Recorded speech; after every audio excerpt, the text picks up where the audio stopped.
Good evening and welcome to the Emporia Writers Group Spring Reading. This reading is sponsored by Special Collections and Archives, and we would like to thank them for their continued support of our group and helping us to facilitate readings such as this. Before we get started tonight, I would like to bring Lindsey Bartlett up here. My name's Curtis Becker, and we want to talk about a couple of things. So, like I said, this is the Emporia Writers Group. The majority of those reading, if not all tonight, are also members of the Kansas Authors Club. And we do some meetings in common. Lindsey and I are both active in the Kansas Authors Club, and it is. Lindsey, would you like to? You are actually the state vice president. Would you like to tell? Yes. So we do have meetings in common, like Curtis was saying, with the Emporia Writers Group and Kansas Authors Club. They're on the first Wednesday of the month at the United Methodist Church at 9th and Merchant, and they usually run from about 5 to 7, and we have various speakers come or presenters and do different writing related activities. So our next meeting will be coming up in April. I think it's April 3rd, I believe. And our presenters then will be local authors and writers Mike Graves and Geraldine Hendrickson. They're going to be co-presenters. And then, so that is what we do for those meetings there. And then there's also a statewide KAC meeting that happens usually over Zoom. Yes, although it was here locally, the last one was done here from ESU. So, also, Lindsey and I happen to be the editors of Writing from the Center, which is a literary magazine that is sponsored by the Kansas Authors Club. And I think the best thing to have you do is just search Kansas Authors Club on the internet and you'll find all the information. We are opening submissions on, I always say this wrong, April 10th. Oh, look at that, I got it right. April 10th is when we will be open for submissions. And so that is something that if you are a creative type, you might be interested in submitting. This year's theme is friendship. So I think is that about good for those plugs? Yeah. Also with the Writing from the Center zine, you do not have to be a member of Kansas Authors Club to submit. However, if you are a member of Kansas Authors Club, you can submit for free. If you are a non-member, I believe the fee is $5. Okay. And one other thing to talk about, Lindsey will be presenting a program on Tuesday, April 2nd at 4 p.m. And this program is sponsored by Emporia State University's Creative Writing Program.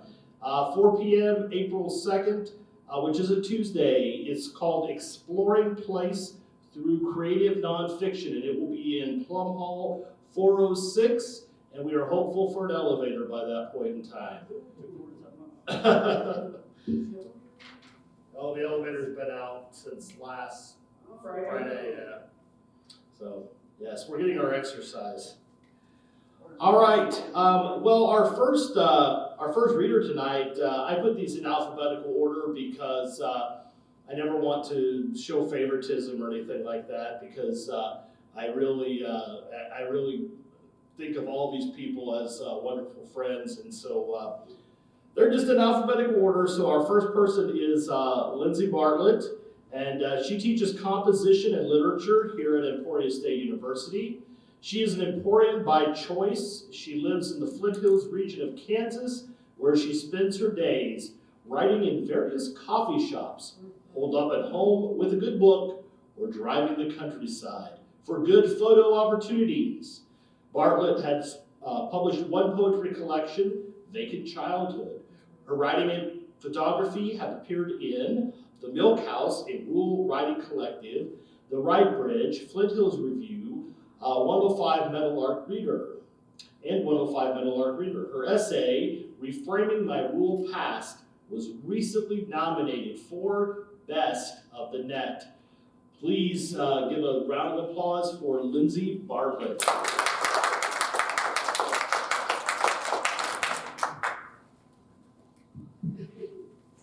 Welcome everyone.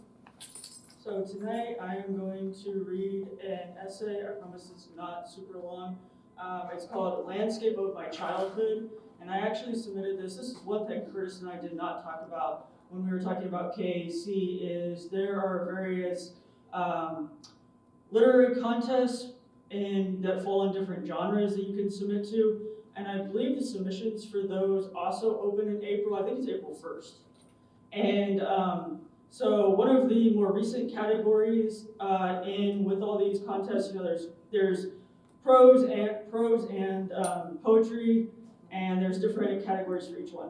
Anyway, in both of those categories, one of the most recent additions has been a category called Rural Voices.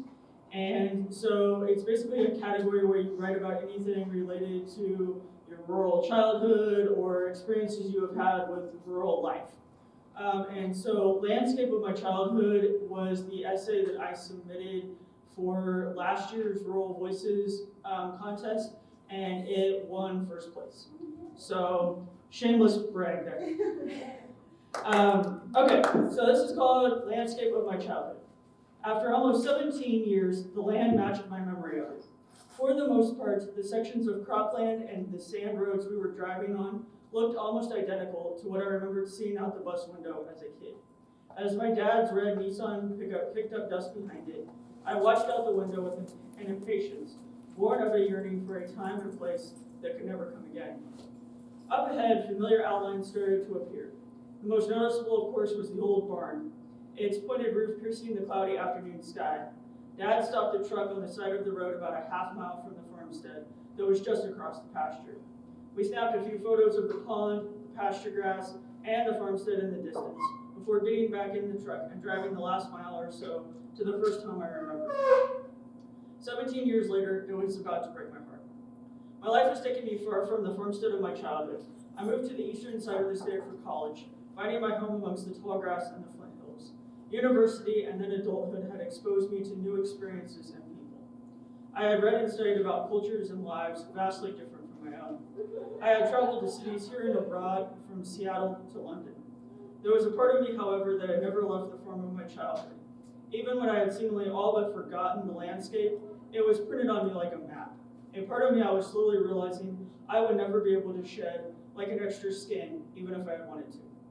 As we turned onto the gravel driveway, or what had once been gravel, now completely overgrown with almost knee-high grass, I became keenly aware that the images in my head were not going to match reality. And why should they? After my family left in 2000, the farmstead had suffered abuse at the hands of several individuals who didn't care about its upkeep.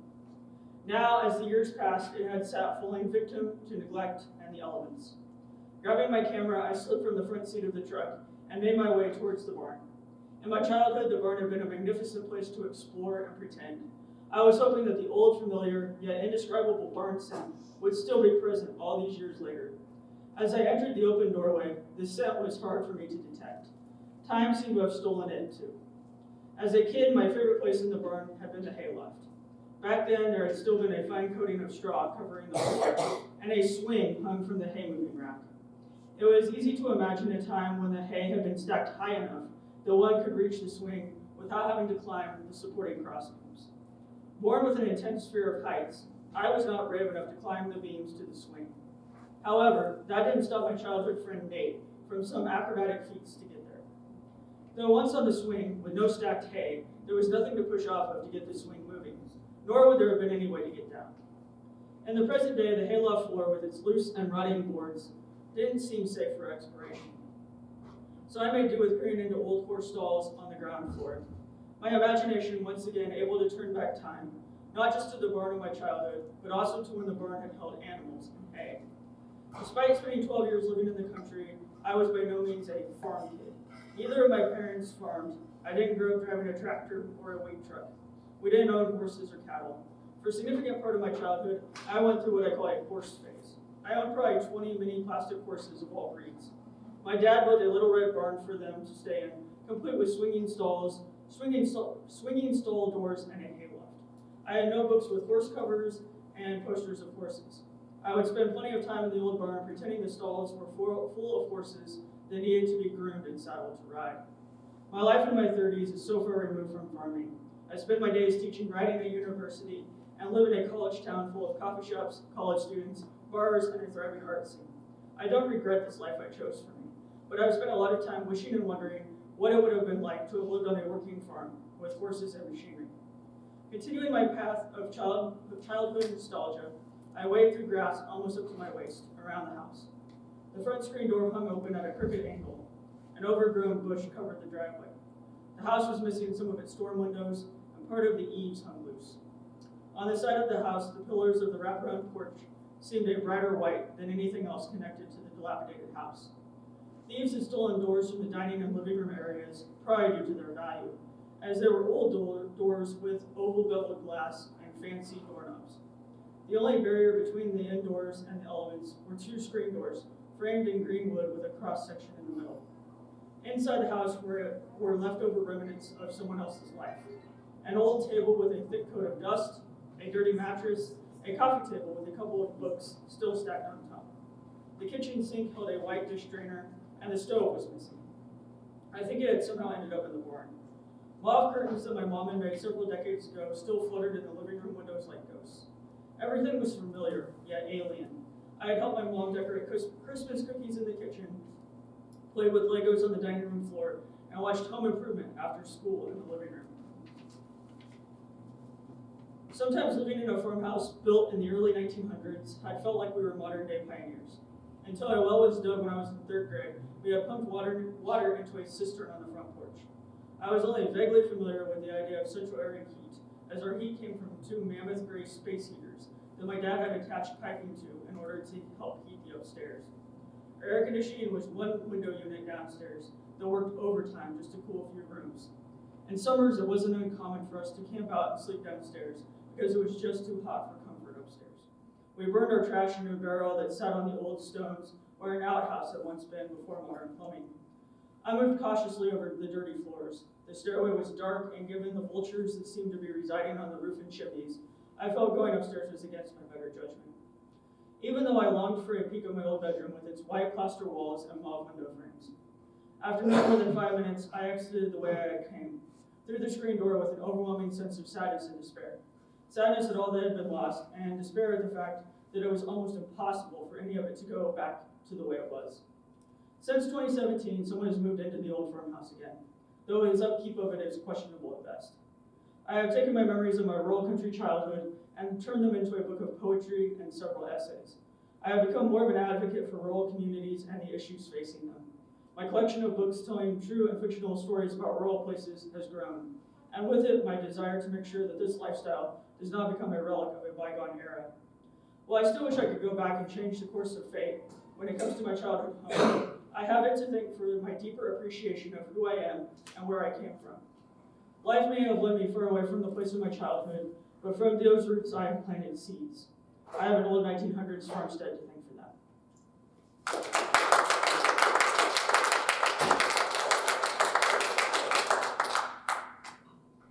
And I get to introduce our next reader, and that is the one and only Curtis Becker, who also teaches with me at Emporia State, poor soul. Most recently, he was published in Kansas English, an academic journal of secondary and post-secondary English teachers. This spring, he presented at a conference on the campus of K-State, and he will present at the Cavalier Conference at Johnson County Community College, again with me and also Kevin Rabus. He watched and took note. His 2017 collection of poetry and short fiction is available wherever books are sold and many fine libraries, including ESU's White Library. He is the editor of Kansas Authors Club's Writing from the Center, an annual literary magazine or zine of creative writing and visual art. Please join me in welcoming Curtis Becker.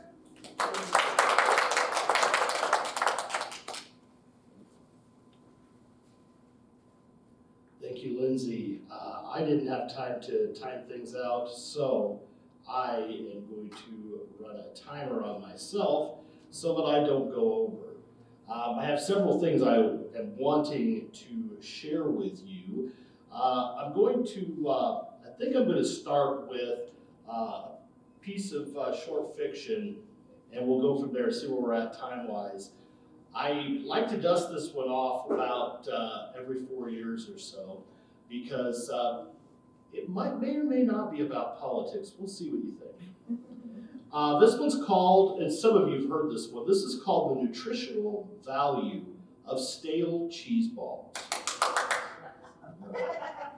It was either going to be this one or the teddy bear poem. Oh, I love Idaho. All right. The year was 2033, and order had finally been restored. Things had been quite out of hand, thanks to greedy and corrupt politicians and the people who kept voting them into office.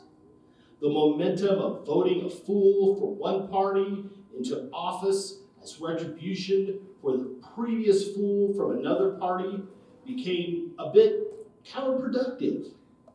Citizens were engaged in vicious meme wars on social media that threatened to undermine the productivity of society. Corrupt politicians stoked the fire with one hand and pocketed obscene amounts of money with the other. Luckily, the American Bureaucratic Committee for Decency, Ethics, and Fairness established guidelines for behavior and discourse after its creation prior to the election of 2032. The ABCDEF created rules that dictated that a Purple Party candidate must be procured from Sector 27G. Mr. Preston Christensen received a knock at his door. Mr. Christensen had not chosen the Purple Party after conducting extensive research on the party platform. He rather liked the color purple and found the scent of lavender to be almost intoxicating.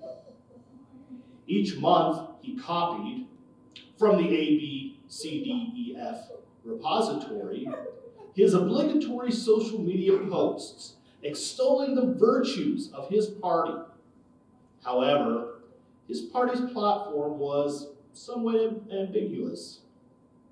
When the loud, sharp knock came from the other side of his door on that hot and sticky July morning, Mr. Christensen was finishing his posts. The ABCDEF G-men on the other side of the door wasted little time in quizzing him on his political beliefs. He was woefully ill-prepared. Christensen reached into the dark and dusty recesses of his mind, but came up with nothing but a few platitudes and a hashtag that was popular 2 years ago. Luckily, the sharp-dressed men on Mr. Christensen's stoop were able to provide a laminated sheet. It was colored purple to avoid confusion. Christensen rather enjoyed his current position as a social media compliance officer and was sad he was going to have to run for Congress. However, it was his civic duty to participate in the process. He loved spending hours online checking members for appropriate posts, memes, and hashtags. Now, sadly, that part of his life was over. Christensen began to memorize the speech that one of the ABCDEF G-men had handed him, while the other fitted him with his corporate donor suit. All of the corporations that had bought and paid for Mr. Christensen would be represented by patches sewn into his suit. The bigger the patch, the larger the donation. This was a fabulous way to keep the voters informed. Unfortunately, most voters still didn't follow the money.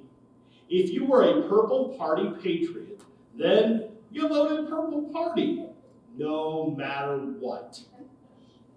Across town, Mr. Adams was being fitted for his donor suit.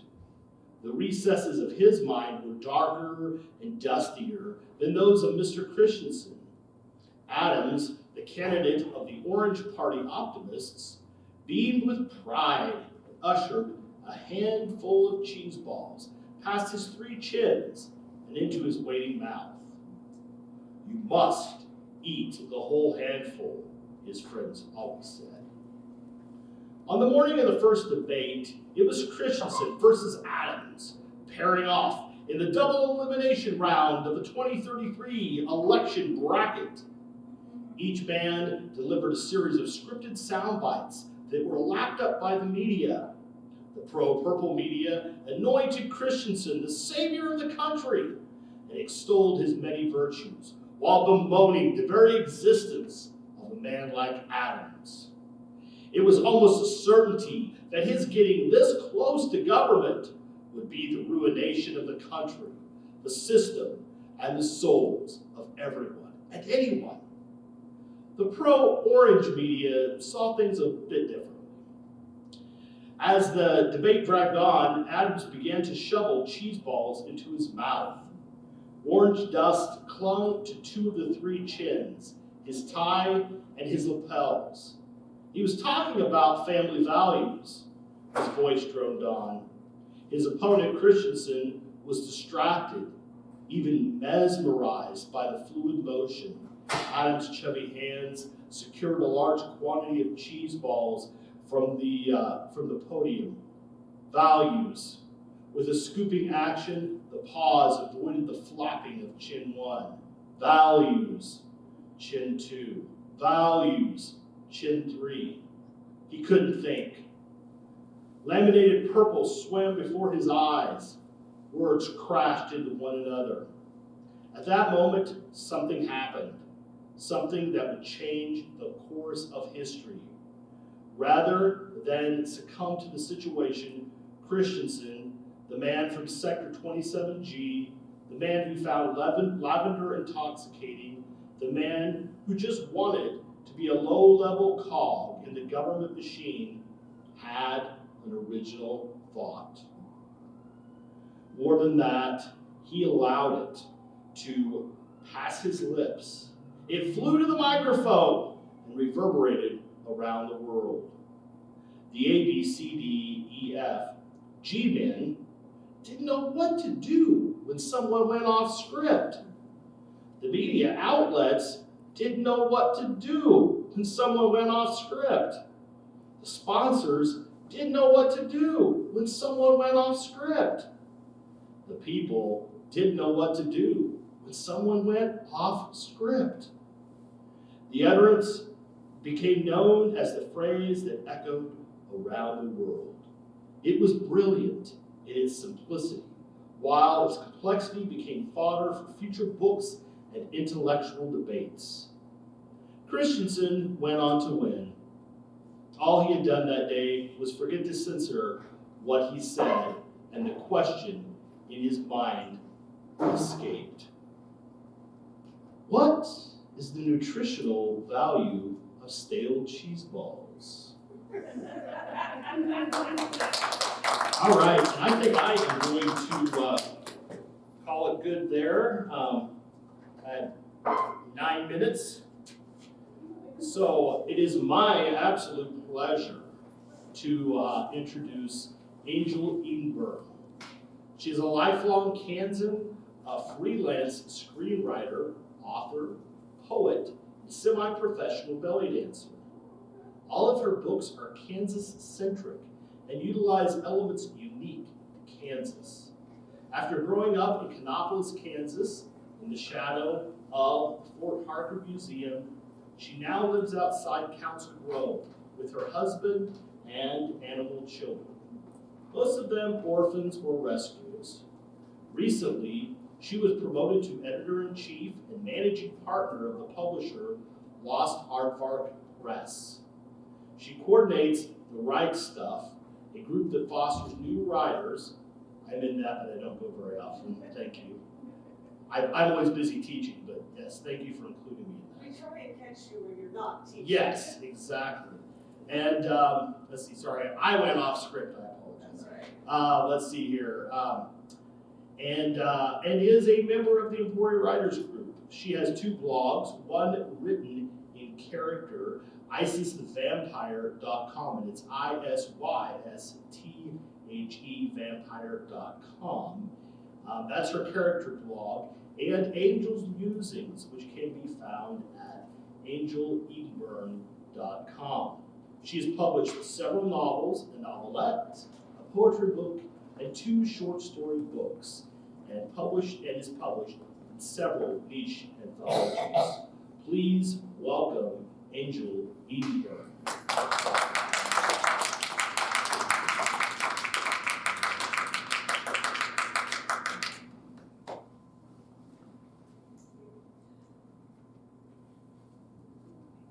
Thanks for coming, everybody. I have several short poems tonight. The first one is from my poetry book, Light Shards and Shadow Dances. Burning Hills. A shadowy plume rises toward the heavens, slowly gathering substance. Bittersweet smoke tickles the nose, warning of the danger to come. Orange tongues lick the grass, burning all the old. Crimson mouths greedily gobble all that is dry. Black scorched earth remains. The renewing rains bring forth new sprigs of green. Grasses now grow strong and high, providing hope for another year. Spring pushes forth towards summer, displaying all the lush. Beauty returns to the land to greet the coming season, the story of renewal told again.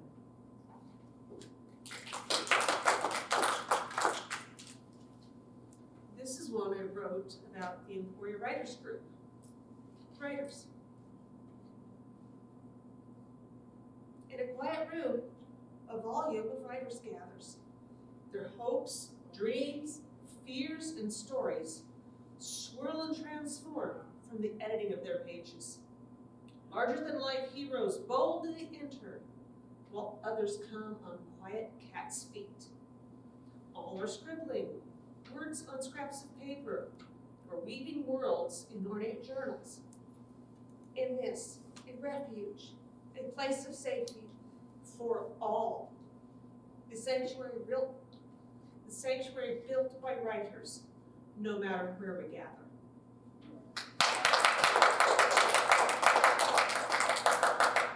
And thanks to our weather the last couple of days, false spring. We are having a false spring while winter heaves one last gasp. Never knowing what weather the day may bring, we are enjoying a false spring. A plump robin reminds us he is king, while cold weather refuses to release her grasp. We are in false spring as winter heaves one last gasp.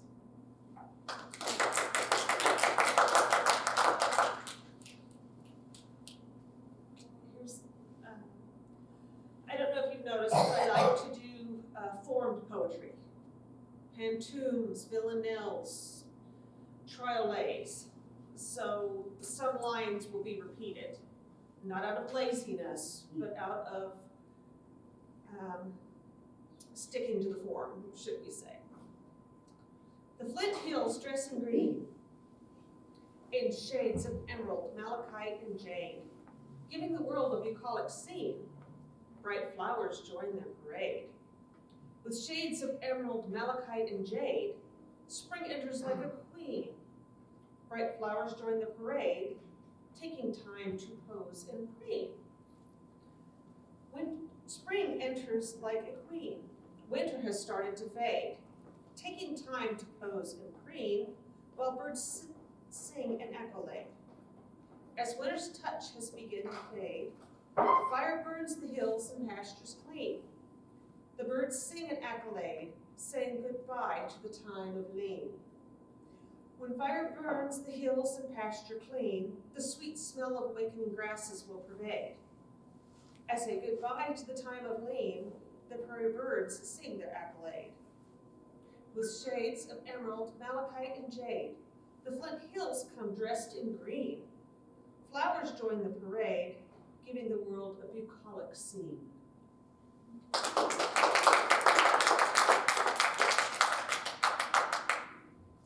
And the next couple of poems are just a little bit of whimsy. Do fairies dance in mushroom rings? Do fairies dance in mushroom rings as the spring flowers grow? Will jonquils and crocus ring as faint creatures dance in the mushroom ring? Happy birds cheerfully sing when jonquils and crocus poke through the melting snow. Do fairies dance in mushroom rings when the spring flowers grow?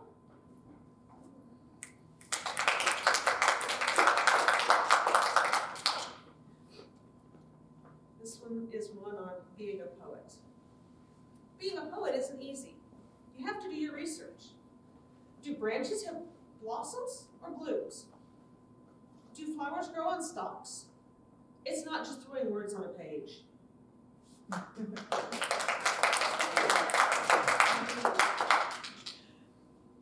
Bluebells. What colors do the crocus bring now that the winter's snow is gone?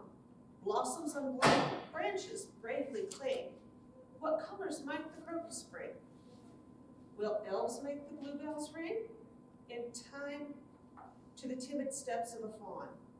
What colors do the crocus bring now that the winter's snows are gone?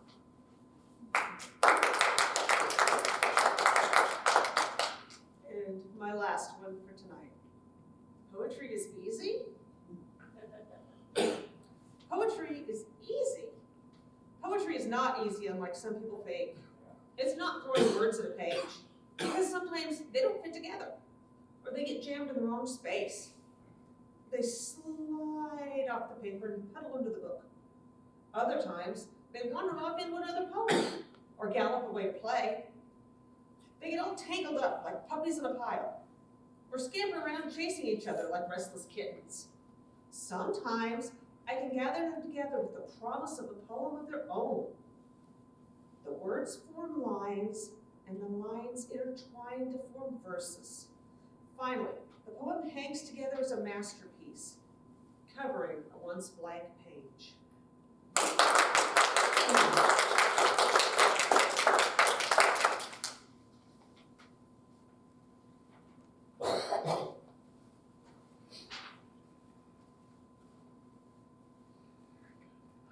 All right, thank you very much, Angel.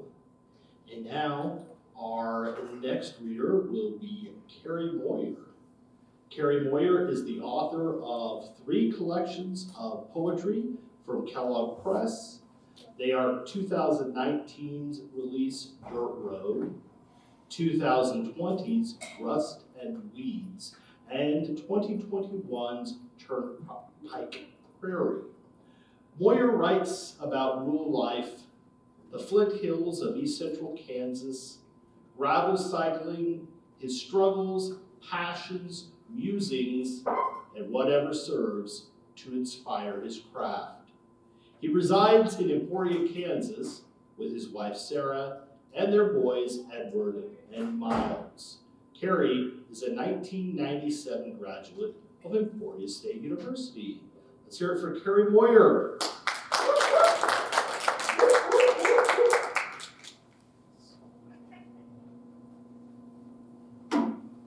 Hey. So I didn't do the greatest job preparing on what to read. So I figured I have a bunch of new material for, hopefully it'll end up in the next book. I will be reading off my phone because it's 2024 and I didn't print anything. And I'm going to read something one piece out of each of the books. So we got 706 around. Let's start with the books. Let's do Old Bones. Why not? This is based on some family folklore. Old bones. Eugene pulled out his pipe, pushed dark brown tobacco into the bowl, and struck a wooden red-tipped match with shaky, soiled hands. Great puffs of smoke danced a ghostly dance around a single glowing lamp. Wiping his brow with a yellow handkerchief, his eyes fell to the bucket sitting by his side, took another pull from his favorite pipe, and asked Willie Miles what they should do with the thing in the bucket, resting by Eugene's brown leather boot. Do we call the law or just talk to the preacher? Eugene sat and waited, eager for an answer, pipe smoke collecting like gray clouds in the ceiling. Willie Miles would have no lawman snooping around his place. Running shine in Missouri when he was young taught him no good comes from talking the law or pert near anyone. And finding a human bone under your home, well, that sort of thing was best kept from everyone. Willie took a bit of biscuit, chased it down with black coffee from his steel cup. With a sigh, began to speak. No telling how it got there, Gene. No sense in making a ruckus. Now you take that there bone, put it back where you found it, cover it up and don't tell Edna or anyone who might want to hear it. She gets all anxious, and Miles' business to no one's to know. Anyhow, nothing under heaven is worth the fuss that she'll make over that thing you found in the ground under this here house. Willie pulled his rolling papers from his pocket and prepared to roll a smoke, turning from Eugene and leaving the whole of it with his empty cup and biscuit crumbs. So Eugene rose from his chair and back to the crawl space he went, with the old leg bone sitting in the bucket, gripped firmly in a shaky, soiled hand. The old bone Eugene found was placed back into the space it was found. The plumbing got fixed, and it was never spoken of again. True story, too. What's the statute of limitations? Very expired. Next, I'm going to read Fireflies. I moved my marker. It's back here somewhere. I don't know. We'll do something different. Why not? This is called In Waters. This is from Rustin Weeds. Sometimes I look for waters that move over rock, through sand, waters that move between trees, rivers that wind around hills, valleys, seas that live in stories or memories, deep ocean waters that hold my thoughts, shallow waters where I float alone, eyes closed, waters far away.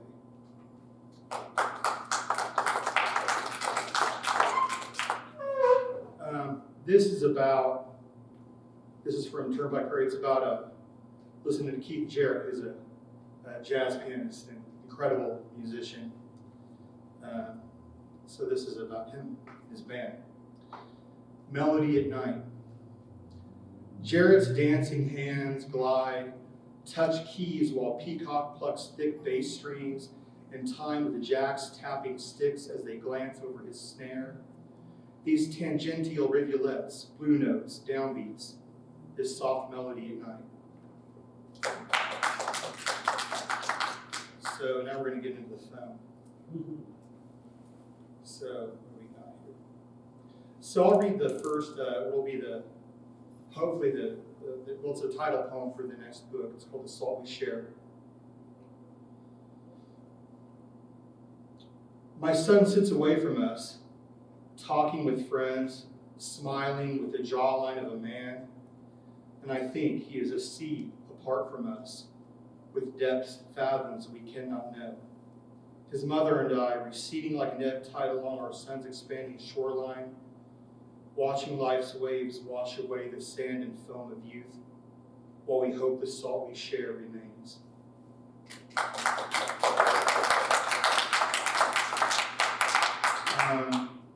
This is just about, I was thinking about paper and age. I'll just read it. It's called Parchment. The lines are deeper tonight in the mirror, like yawning ravines, carved from the day's burdens, weathering, and not one thing I see looks like youth. My skin a parchment where the story is told, my tolls paid.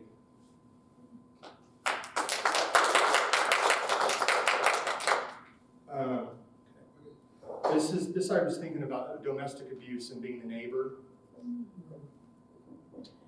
And I called it a stoning on Plum Street.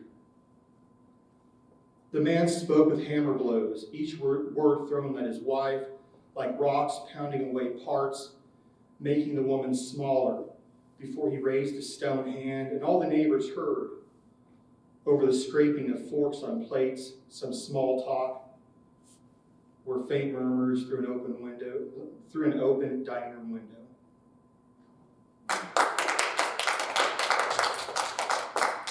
Machine shop in Bach. I was listening to classical music, doing something in my machine shop. And I was thinking about impressionist paintings. Anyway, let's read it. Machine shop in Bach. I'm in my machine shop listening to Bach's Cello Suite No. 1, drinking cold craft beer, cleaning this big putty knife I got when Grandpa died. Life's roads, and I'm thinking about this ride, all the things, how sometimes I don't know what to make of them. Like an impressionist painting, where the closer you get, the less sense it makes.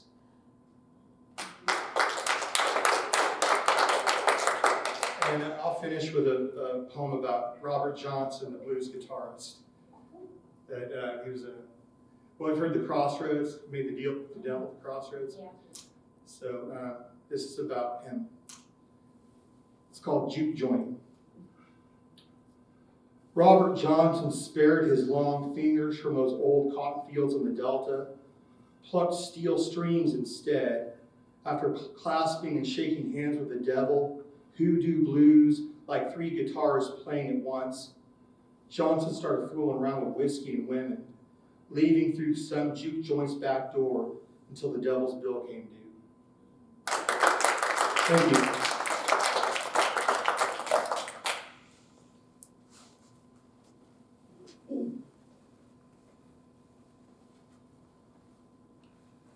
The next performer on our lineup tonight was not able to be here with us. You may have noticed on the posters that we advertised that Kevin Rabus would be reading this evening. He was at the last minute called away for some official duties here on campus, and so he's not able to join us. But in honor of his absence, I decided to read a poem that has not seen the light of day for a long time. Back about, I think it was 5-6 years ago, he used to have a monthly open mic at our local bookstore that we had at that time, which was right over there. And anyway, sometimes he had to be gone, and he had asked me to fill in for him. And so I decided to write a poem that I started off the night with because I wanted people to, I kind of wanted to give them the message that he was not hosting that night, but in a humorous manner because, they were stuck with me. So this is a poem called I'm Not Kevin Rabus. I'm not Kevin Rabus. He has cool facial hair and a snare for rhythm. I forgot to shave this morning, and I left my trombone at home. I'm not Kevin Rabus. He brings Lisa, a talented singer-songwriter. I come by myself. Some of Lisa's CDs are in my car. I'm not Kevin Rabus. People pay money to take his classes. Children risk truancy to avoid some of mine. I'm not Kevin Rabus. It's like turning on the TV and Johnny Carson has the night off, and I'm Jay Leno or Joan Rivers. I'm not Kevin Rabus. Kevin is the poet laureate of Kansas, if you didn't know. I published a poem a few months ago and called my mom. If you came tonight to see Kevin Rabus, sorry. I know how you feel. I came to see him too. The silver lining is there's a lot more time for you tonight.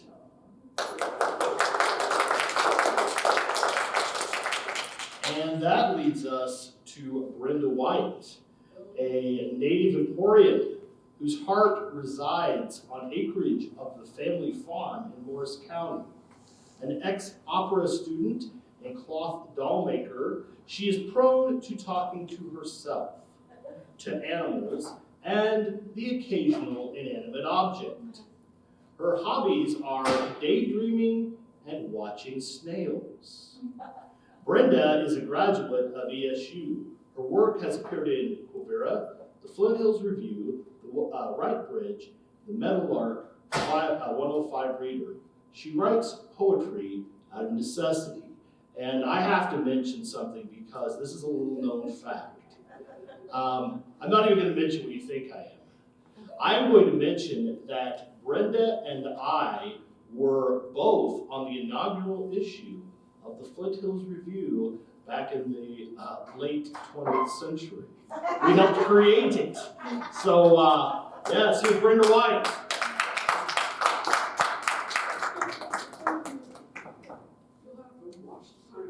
Okay, I will do that. Okay.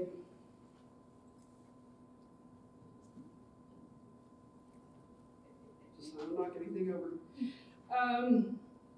I'm going to read a few new things and a couple of old things and some really old things. This first one is called To Anne. From her shipping clerk position, my friend is a prison guard now. Black belt in Taekwondo, former Marine. She leaps off cliffs with parachutes and ropes to rappel back up or reach across the chasm, facing her new reality with shoulders straight. I witness this 2 feet from the edge. I'm so afraid of heights. All I can see are prisoners with shivs behind her back aiming for her heart. Riots, burning mattresses, the TV blaring with a hostage situation. She waves from the other side and tells me not to worry. She's closed on property 30 minutes from the big house. We'll move in a few weeks. The pay is nearly twice what she was making. I want to build her a Kevlar shield with all my good intentions, my thoughts and prayers. I want her safe from her adventures, the future, from my imagination. Instead, I embrace her tightly, whisper in her ear, "Take care of yourself." And she hugs me back. "I will," she says.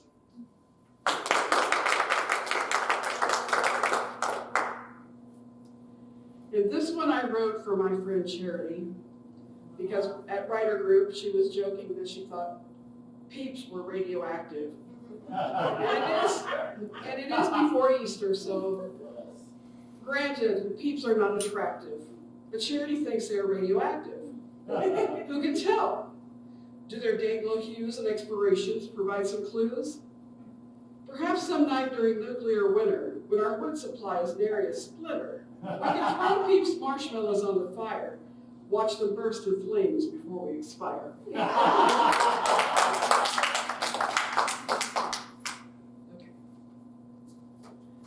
And I wrote this one for Lindsey and Cheryl and Charles, OG, the original Charles. This poem is called He Wishes He Was Charles. In his corporate suit adorned with an institution's name badge, pseudo Charles sits unwitting amidst the writing group's designated confluence. Laptop open to spreadsheets or collegiate emails, he fails to acknowledge greetings of members who believe him to be Charles. He's waiting on the convention's next program and hasn't time for purveyors of dreams and possibilities, imaginations of foreign country. The greetings are in language he cannot decipher with his ears or his heart. Outnumbered and outfelt, pseudo Charles snaps his laptop shut, rises from his seating and strives for the nearest presentation venue. Meanwhile, deep inside him, some inkling of magic tickles his hippocampus, and it vibrates with variegated shimmers.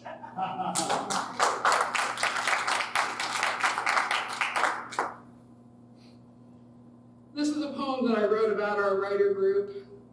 It's called A Murder at Radius. Oh, yes, yes. Like crows, we descend to tables at radius, stretch our wings, touch beaks.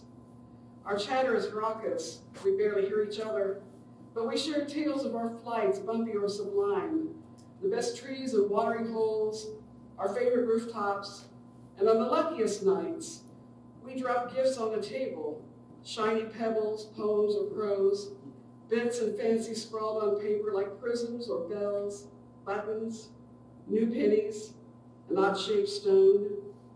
We admire the plunder, green pieces and presenters, caw our critiques, our counsel, then touching beaks and wingtips, we all take flight, disperse.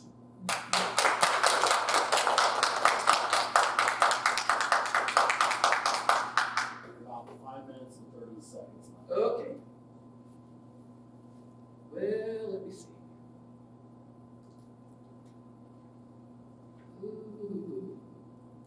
Where I put my, I too am losing my marked places. Okay. This one is written for the time change. It's called Springing Forward.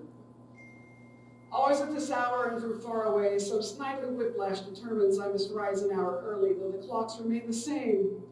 And always at this hour from close up, I forget. Hell, a Sunday morning with 20 minutes to dress, stretch across the town and be at work. My dash out the door is a jog underwater. My car slogging at the speed of dream pursuit is almost in reverse. Yet I arrive with 2 minutes sparing to curse that time magician who has snatched an hour of life into nothing, deftly as a tablecloth whisked from under place settings in silver. The clocks alone are fixed poles between now and this younger now, those missing minutes coagulating in space, while the angel of lost hours sculpts stars from that mass of misplaced sleep.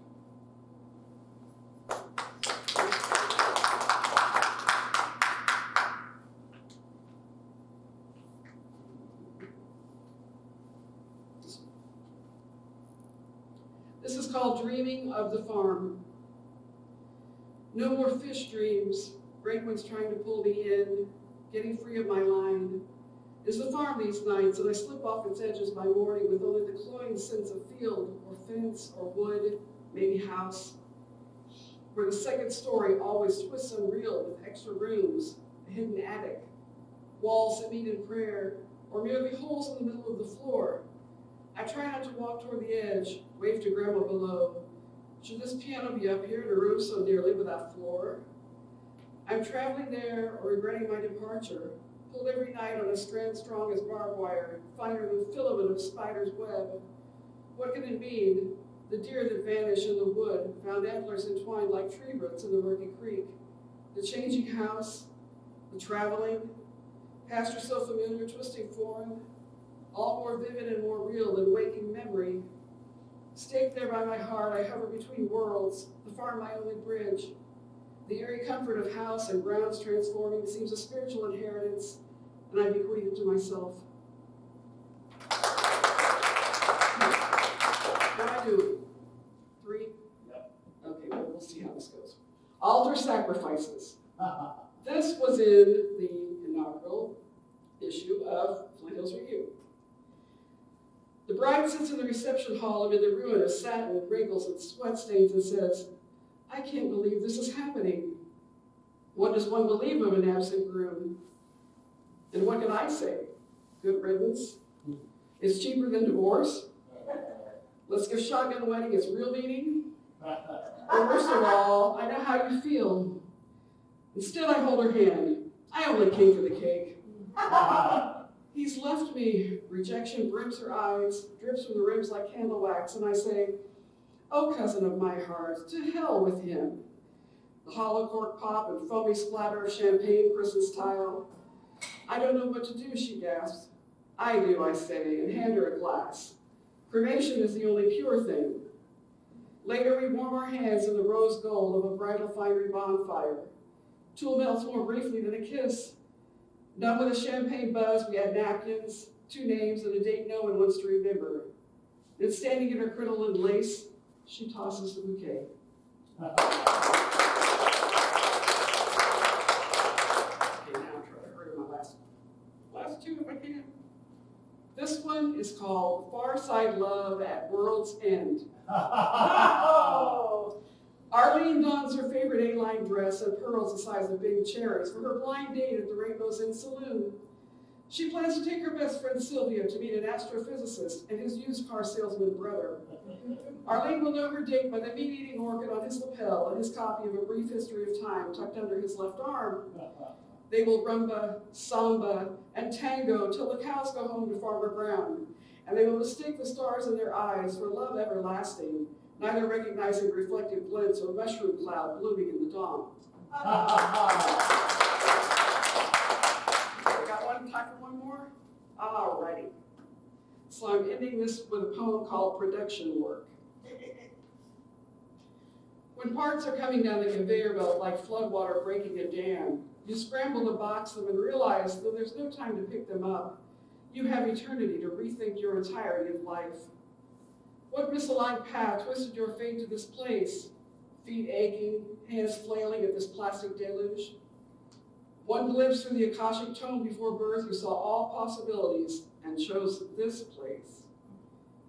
This line and its mountain of molded projectiles surging past your grasp.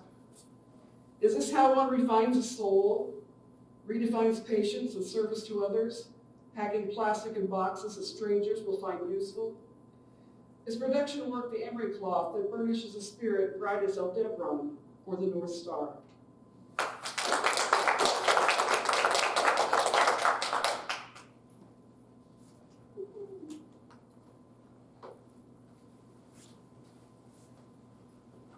All right, we've got a couple minutes here, and Luke Johnson wanted to be on the program, but just didn't get on the program this evening, and so we will hopefully rectify that for fall. But Luke, we have a couple of minutes. They are yours if you would like them.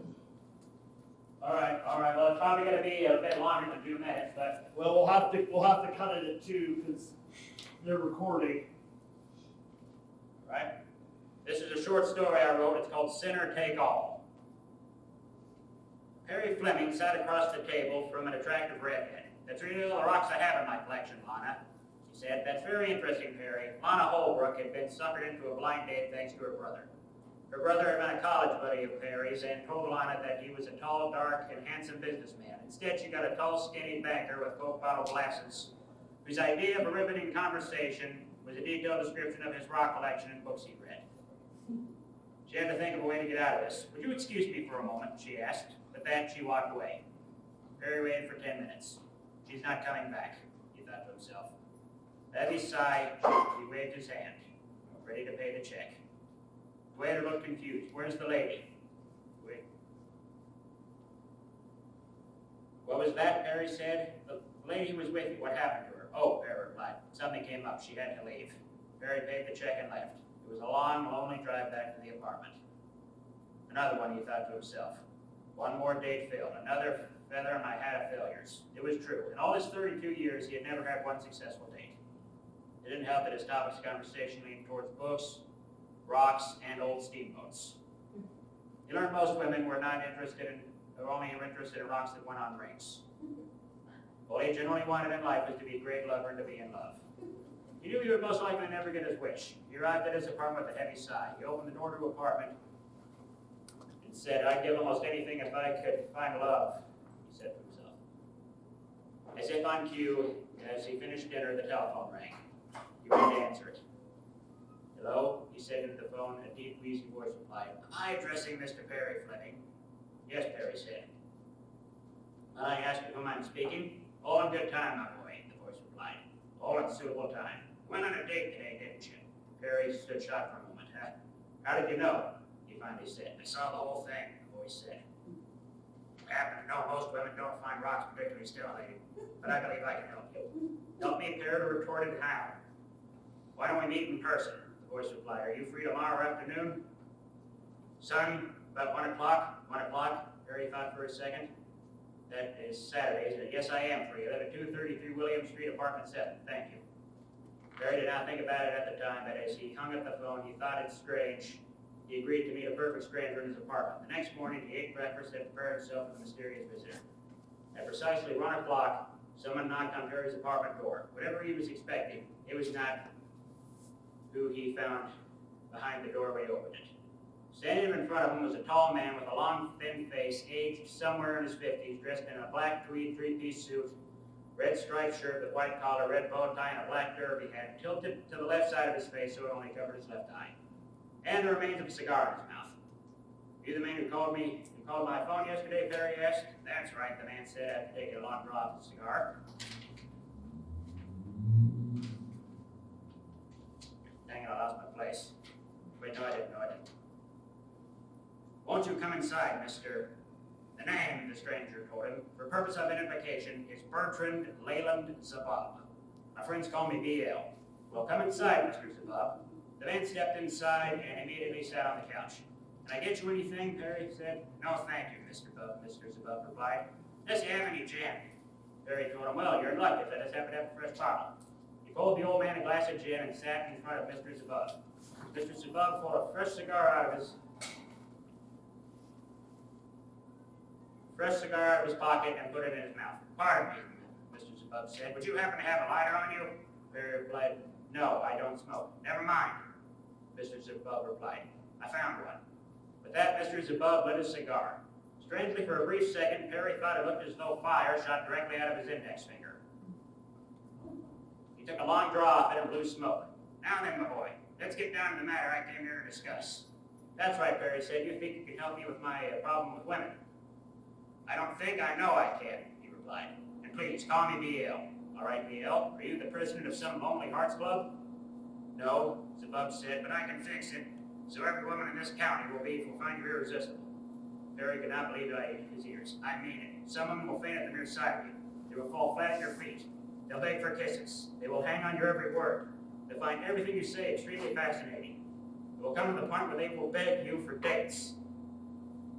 Beg to be with you, if you know what I mean. All I have to do, Perry asked. Not much. For this to work, I need something from you. How much will this cost me?